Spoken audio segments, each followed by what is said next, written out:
Welcome back, folks, to the Lighthead Online Video Show.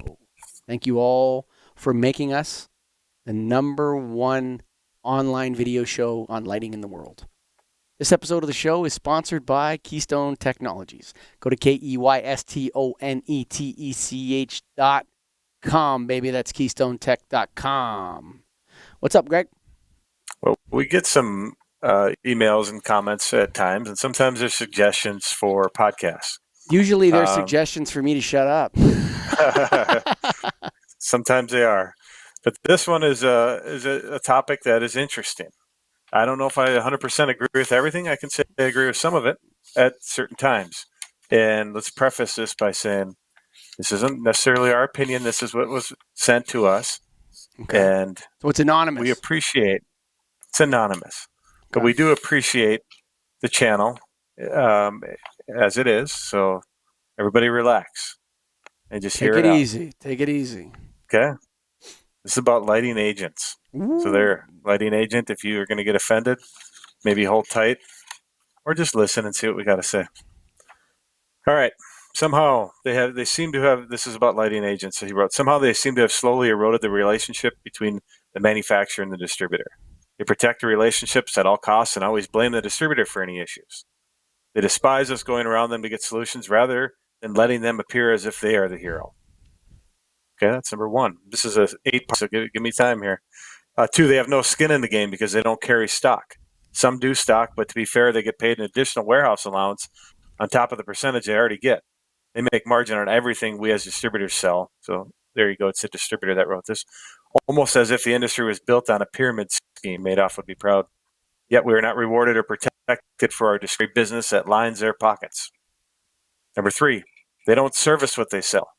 They don't even assist with distribution with servicing the products. Once a commission, their hands off. Number 4, they don't train their employees in lighting. They are mindless idiots who can't think outside their company's policy and procedure. Again, this was an email. I'm reading it, okay? They only sell what is on their line card, so the solutions are rarely the right solution for the customer or their budget. Their thirst for packages cannibalizes their relationships across the industry. So to offset this, they wine and dine specifiers as if they were prostitutes. We're almost done here. Number 7, they expect overage rather than earning it. And number 8, they were deemed non-essential. Ooh, lighting agents are non-essential and lighting distributors are essential. Ooh. That's what it says. I don't know. So I'm just telling you, we're reading this off. So as a whole, there has been some issues that we've heard. We deal with a lot of distributors and we hear a lot of complaints about it. Every market is different. There's definitely good agents. There's bad agents. There's good distributors. There's bad distributors. Good manufacturers, bad manufacturers. But as a whole, it sounds like this person in this area is really experiencing agents as a problem. Some of the stuff I see when I deal with them is, there is a lack of knowledge at times. They don't know everything about lighting because they might have pipe and wire, they might have something else. And to me, as a lighting distributor, I want somebody who knows what they're talking about to talk to me. Otherwise, I don't really want to talk to them. No offense, lighting agents. But I need to be able to sell this to somebody, and I don't want to waste my time listening to you if you don't know what you have to what you're saying. So I agree with that to some degree. I'd say more lighting agents that I've dealt with don't know enough about lighting to be able to talk about it. Okay, educated or to be educational with it, or be able to actually explain what they are trying to sell. I think number 9 would be on your list. If the lighting agent actually had a lighting education, he'd work for a distributor. You know what I mean? Like that's kind of no, it's not for me. Yeah, I know. What to say to that? Yeah, go ahead. Yeah, and there's a few other things I've seen. I've seen issues with lighting agents on. There's been price fixing schemes that I've seen. That they get into that. There's been other issues too, and I don't want to define anybody here, but yeah. So I think there's good and bad, and it's something that I don't know if there's a way to change it or a reason to change it. Me as a distributor, just give you my honest opinion, I'd rather deal directly with manufacturer. I get an answer quicker. I get the right answer, and then I can pick and choose where I get the right product from. Versus if I go to a lighting agent, they're going to pick and choose what I should then sell to the end user. So I'm not saying bypass them altogether. I'm just saying make them better. Oh, how's the lighting agent in your area, or as a whole? What do you feel about lighting agents? I've never understood the lighting agent thing. So Okay, and I think here's what um I think what we have to distinguish between is the electrical distributor and the lighting distributor. sure, absolutely.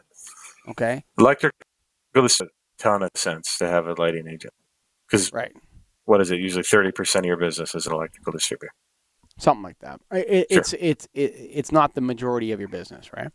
Right. Right. So I think Fair. that I think that lighting agents play a very valuable role in a large manufacturer or someone who's trying to come from Europe into America or somebody that understands, has a network of people throughout the United States and Canada and that whatever can get their products in front of electrical distributors. I think the conflict is largely a lighting distributor versus lighting agent problem. That's fair. I think that's where the conflict is.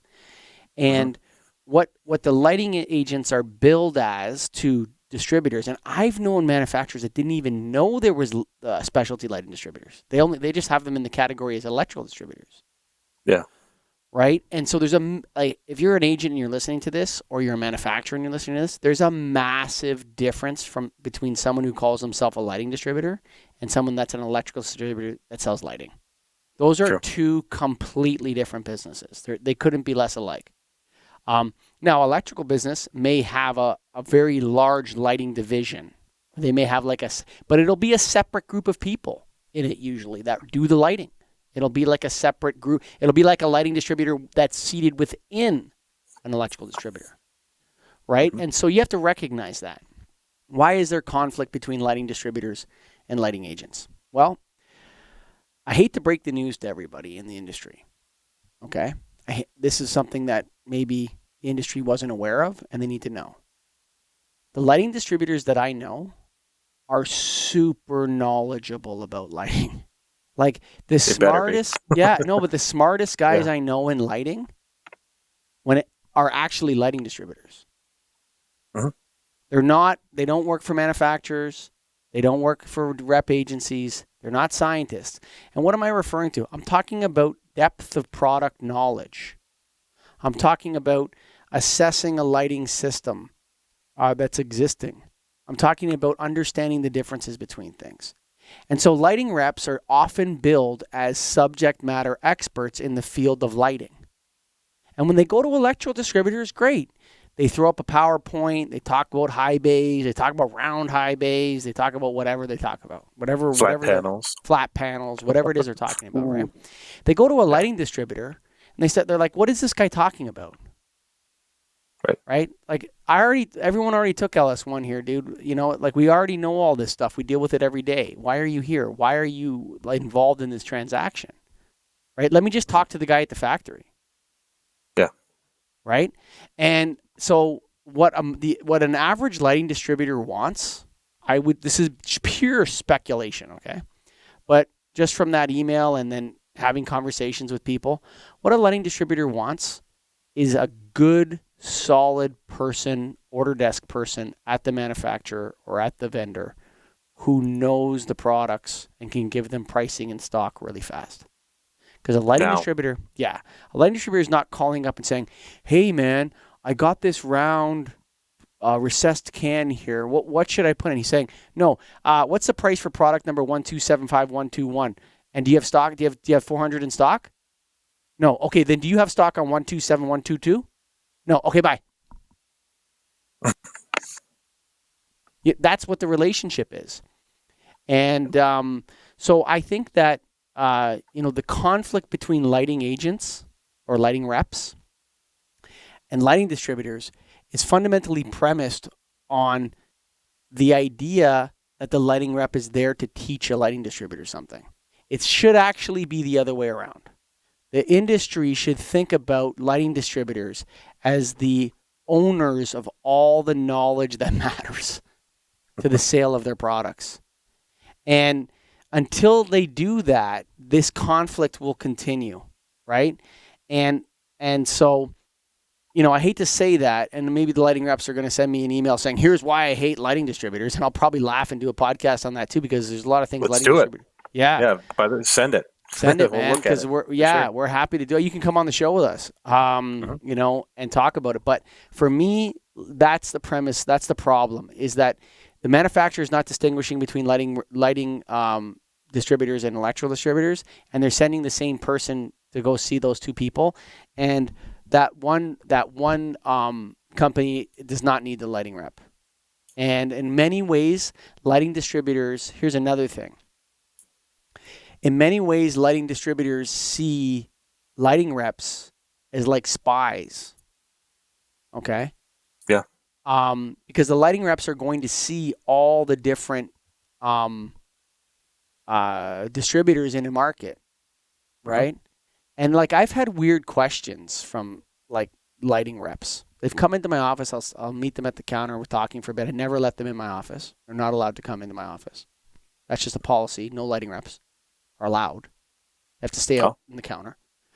And I had this lighting rep. This kid, come back to this one thing, comes in, and he's taking all my marketing material. He's like, "Can I have some of this?" I'm like, "What do you want that for? Like, why would you possibly want my paper marketing material? Like, what are you going to do? Are you going to buy something from me?" Show other people. Show customers what they're doing. Yeah, yes. For sure. Mm-hmm. Right? So I think a lot of lighting distributors see agents as like a kind of like spying on them for ideas that they can tell other customers about.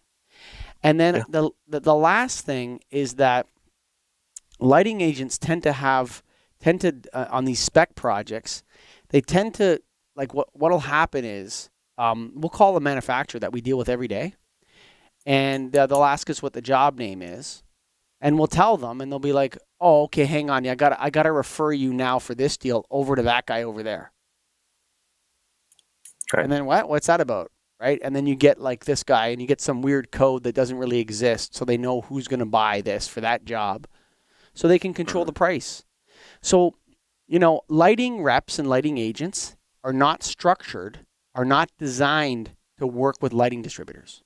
They're designed to do something else that I don't know exactly what it is.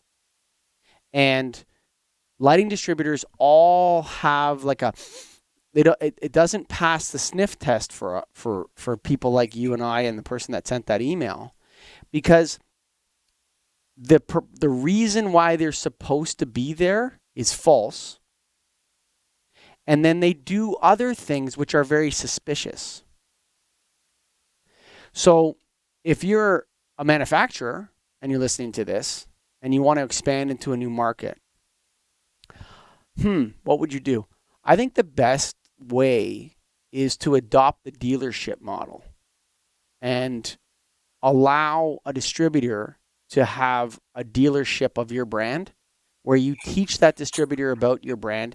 You embed some stock into their showroom with some free displays or stuff like that. You give them some good pricing on hot products so they can make a buck or two. And then you insist that they service what they sell. And I think that's the best relationship between a manufacturer and a lighting distributor. It's like a dealer. Like, lighting distributors are kind of like dealerships. You ever go to like a small engine dealership where they sell boats and chainsaws and dirt bikes and ATVs? So you go into one of those places, there's probably a big sign that says, "We service what we sell," right? And then they have a shop in the back where they fix all the stuff. And then there's boats and ATVs and snowmobiles and chainsaws and all the different small engine stuff that they sell. And those are like, they have a dealership, but it's not like a car dealership. They actually have a multiple dealership model under one roof. I think the lighting industry would be better served with that model, like lighting distributors, rather than the rep model. I don't think the rep model works. And I hate to say that. It's just my opinion. Because I know every distributor complains about reps. And so I don't know. What do you think of that, Greg? Go to a dealership model. Yeah, I think it's interesting. I think we got to look from the manufacturer standpoint too, and how much geographic territory they have to cover then. And I get why they do reps now is because they say, I want to be in Minneapolis. Here's your 5 reps. And they know people like me and the other people around. Toronto, same thing. It's an easier way for them to get out there. Is it more effective? I think there's been back and forth. We've seen a lot of companies that we deal with that have had reps and then they've gone away from reps and had their own employees in markets and they've gone back to, I've seen a couple companies gone back and forth. So I don't know if there's a clear answer. I think the clear answer is whatever model you do, make sure you know what the hell you're talking about. Make sure you provide value. Because if you're not providing any value, get the hell out. We don't want you. You're wasting everybody's time. So You know, whatever role you're at, that's what you got to do. let me tell you a little story. Okay, this has changed since COVID and then the kind of the LED boom. Okay, this is interesting. Maybe this is something people should think about a little bit too, manufacturers and that. This is going on a little bit long here on Lighthead, but you know, my number one, I used to buy somewhere between 50,000 and 70,000 a month Canadian, so that's like $10. But 50 to 60,000, whatever, was every month from this one company. Okay, every single month. Okay, for 20 years, and then my dad before them for 15 years. Okay, I never met one person for that company. Still haven't. If I saw the guy, that's the owner, I know him. I talk to him on the phone all the time. Not all the time, maybe 3 times a year, 4 times a year. We talk mostly about issues like we talked about on the podcast. But I've never met him. I have no idea what he looks like. Okay? I've never met anybody that works for his company. Okay? And all it's based on is that he has his stock and prices online that you log in, you can see it. The price is there, the stock is there, and the phone is answered. And he's got nobody coming around with a box of donuts, nobody bringing in Dunkin' Donuts with coffees to do a webinar, nothing. That's my number one supplier. Not anymore, unfortunately. Things have changed since COVID and all that, and he's gone down. But that relationship has gone on for decades. Never met the guy. Think about that for a second. What is actually needed? Stock, price, answer the phone. Folks, this has been the Lighthead online video show. It's brought to you by, they always answer the phone. Every time I call, got to go KeystoneTech.com. That's KeystoneTech.com. Man, if you're a distributor, man, you got to get Keystone in there. Man, they got one of the most innovative companies when it comes to LED products out there. I can't tell you anything more than that. They have so many great products. You got to go to KeystoneTech.com, baby.